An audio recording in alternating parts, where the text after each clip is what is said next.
நம்ம இன்றைக்கி ராகி களி தான் செய்ய போகிறோம். குக்கரில் இல்லை, அப்படியே இந்த பாத்திரத்தை வச்சு பாத்திரத்தில் எப்படி கலரலான்னு பார்க்கலாம். இதில் பார்த்திங்கன்னா 5 டம்ளர் தண்ணி வச்சுருக்கேன். அதாவது 2 டம்ளர் மாவுக்கு 5 டம்ளர் தண்ணி வச்சுருக்கேன். இதில் 2 டம்ளர் தண்ணி எடுத்துருக்கேன். இது வந்து மாவு கலக்கிறதுக்கு. நம்ம அப்படியே மாவு கொட்டினோம்னா இந்த 2 டம்ளர் தண்ணிக்கு நம்ம 2 டம்ளர் மாவு கொட்டி இதில் கலந்துக்கலாம்.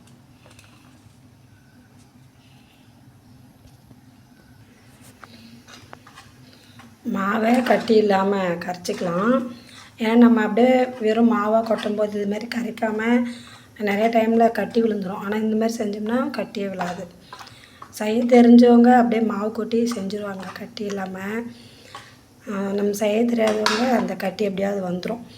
கட்டியோடு செஞ்சு சாப்பிட்டோம்னா நல்லா இருக்காது. தண்ணி பாருங்கள் நல்லா கொதிக்குது. நான் எக்ஸ்ட்ரா ஒரு 5 எடுத்து வச்சிட போகிறோம். ஏன்னா அந்த தண்ணி நமக்கு சப்போஸ் பத்தலைன்னா அது லாஸ்ட்டாக நம்ம ஊற்றிக்கலாம். அதுக்காக ஒரு சின்ன பாத்திரத்தில் நான் ஒரு 2 டம்ளர் தண்ணி எடுத்து வச்சிட்டேன். இதில் வந்து 5.5 டம்ளர் தண்ணி இருக்குது. அது இல்லாமல் நம்ம 2 டம்ளர் தண்ணியில் வந்து 2 டம்ளர் தண்ணியில் மாவு கரைச்சிருக்கோம். இப்போ மிக்ஸ் பண்ணிடலாம்.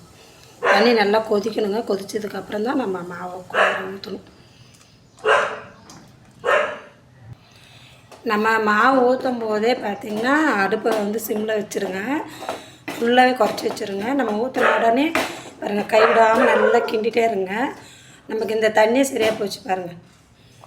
இன்னும் நல்லா வேகட்டும். இது வேகவும் அது கட்டியாகிடும், சரியாக போயிடும். நமக்கு இந்த தண்ணி கைவிடாமல் கிண்டணுங்க. இல்லைனா இதுலேயே கட்டியாகும். இது கட்டியானால் ஒன்றும் பிரச்சனை இல்லை. இதில் கட்டியானால் நம்ம கரைச்சி ஊற்றும் போது கட்டியாச்சுன்னா அது நம்ம கலர் சரியாக போயிடும். ஆனால் மாவை கொட்டும் போது மாவு கட்டி அப்படி ஆகிடும்.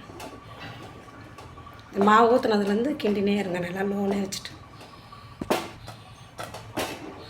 கொஞ்சம் விட்டிங்கனாலும் தீஞ்சிடும். தீஞ்சால் களி சாப்பிட நல்லா இருக்காது. அதனால் நம்ம இறக்குற வரைக்கும் கொஞ்ச நேரம் விட்டு நல்லா கிண்டினே இருங்க. அது அப்படியே கெட்டி ஆகிடும்.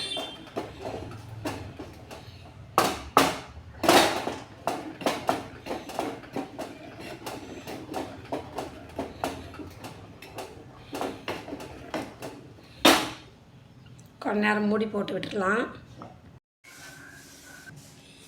அவ்வளோதாங்க, ரெடி ஆகிடுச்சு. நம்ம தட்டு போட்டு மூடி வச்சு மறுபடியும் கொஞ்ச நேரம் நல்லா கிண்டணும். அதுக்கப்புறம் இறக்கிட்டோம். இதில் நான் ஒரு மிஸ்டேக் என்ன பண்ணேன் பார்த்திங்கன்னா, எக்ஸ்ட்ரா ஒரு டம்ளர் தண்ணி ஊற்றிட்டு அதனால் நான் மாவு போட்டு சரி பண்ணிக்கினேன். நீங்கள் என்ன பண்ணுங்கள், 4 டம்ளர் தண்ணியை பாத்திரத்தில் கொதிக்க வச்சுருங்க. உங்களுக்கு விருப்பப்பட்டால் 1 டம்ளர் சேர்த்து கூட 5 டம்ளர் ஃபஸ்ட்டு வச்சு இல்லைங்களா, அதே மாதிரி வச்சுட்டு கூட 2 டம்ளர் தண்ணி எடுத்து வச்சுடுங்க.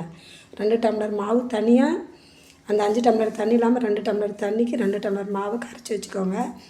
இது ஊற்றி மிக்ஸ் பண்ணும்போது நல்லா கெட்டியாகும். கூட கொஞ்சம் கொஞ்சமாக தண்ணி விட்டு மிக்ஸ் பண்ணிக்கோங்க. ரொம்ப தண்ணி போடாதீங்க, அப்புறம் கூழ் மாதிரி ஆகிடும். அப்போ நம்ம மாவு கொட்டினோம்னா சில நேரத்தில் கட்டி ஆகிடும். அதால் யாருக்கும் தெரியாது. நம்ம 5 டம்ளர் தண்ணியை 2 டம்ளர் மூடி வச்சுட்டு 3 டம்ளர் தண்ணியில் கரைச்சி வச்ச மாவு ஊற்றி கிண்டிகிட்டே இருங்க. தண்ணி வேணால் மிக்ஸ் பண்ணிக்கோங்க. அவ்வளோதான். பாருங்கள், ரெடி ஆகிடுச்சு. இப்போ நம்ம களி உருட்டி எடுத்துக்கிட்டோம். வாங்க பார்க்கலாம். களி நல்லாவே உருட்டி எடுத்துக்கிட்டோம். இப்போ வாங்க நம்ம இலையில் போட்டு குழம்பு ஊற்றலாம். பாத்திரத்தில் எண்ணெயோ தண்ணியோ நல்லா ஒரு இது பண்ணி கீழே ஊற்றிட்டு எண்ணெயாக இருந்தால் தடவிக்கோங்க. அதில் அந்த மாவு எடுத்து கொட்டி களி பிடிச்சிக்க வேண்டியதான். பாருங்கள், களி எவ்வளோ அழகாக வந்திருக்குன்னு பாருங்க.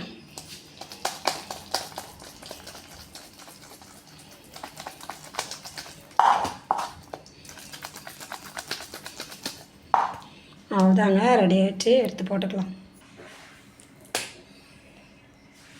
நல்லா சாஃப்டாக இருக்குது சாப்பிட்றதுக்கு. களிக்கு பாகக்காய் குழம்பு ரெடியாக இருக்குது.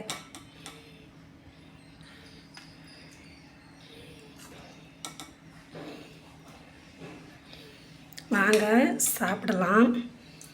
காரக்குழம்பு, கீரை, பாகக்காய் குழம்பு, அப்புறம் வேர்க்கடலை சட்னி, சிக்கன் குழம்பு, கறி குழம்புக்கு எல்லாத்துக்குமே சூப்பராக இருக்கும். மீன் குழம்பு, கறி குழம்பு எல்லாத்துக்குமே களி சூப்பராக இருக்கும். வேர்க்கடலை சட்னி சூப்பராக இருக்கும். வாங்க சாப்பிட்லாம். உங்களுக்கு இந்த வீடியோ பிடிச்சிருந்தா சேனலை சப்போர்ட் பண்ணுங்கள். உங்களுக்கு ஏதாவது சொல்லணும்னு தான் கமெண்ட் பண்ணுங்கள். களி பாருங்க எடுத்தது அப்படியே அல்வா மாதிரி வருது. கறி குழம்பா இருந்தால் இன்னும் 2 உருண்டை சேர்த்து சாப்பிட்லாம். பாவக்காய் குழம்பும் நல்லா தாங்க இருக்குது டேஸ்ட்டாக. யாருக்கெல்லாம் களி பிடிக்குன்னு சொல்லி கமெண்ட் பண்ணுங்கள்.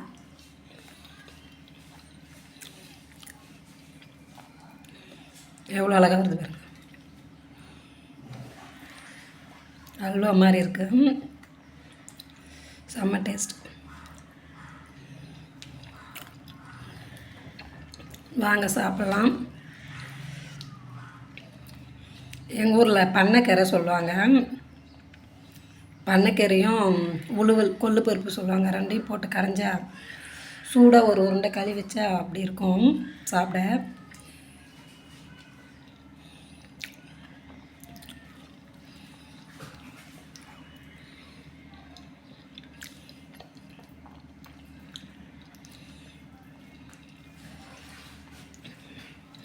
இட்லி தோசை கூட வெறுத்துருங்க, ஆனால் களி வந்து வெறுக்காது எப்போவுமே. நான்லாம் 7 நாளும் களி கொடுத்தா கூட சாப்பிட்ருவேன். 3 வேளை இல்லை, 1 வேளை. ஏன்னா ஹீட் அதிகமாகிடும். ஏன்னா எனக்கு கேழ்வரகு களி தான் ரொம்ப பிடிக்கும்.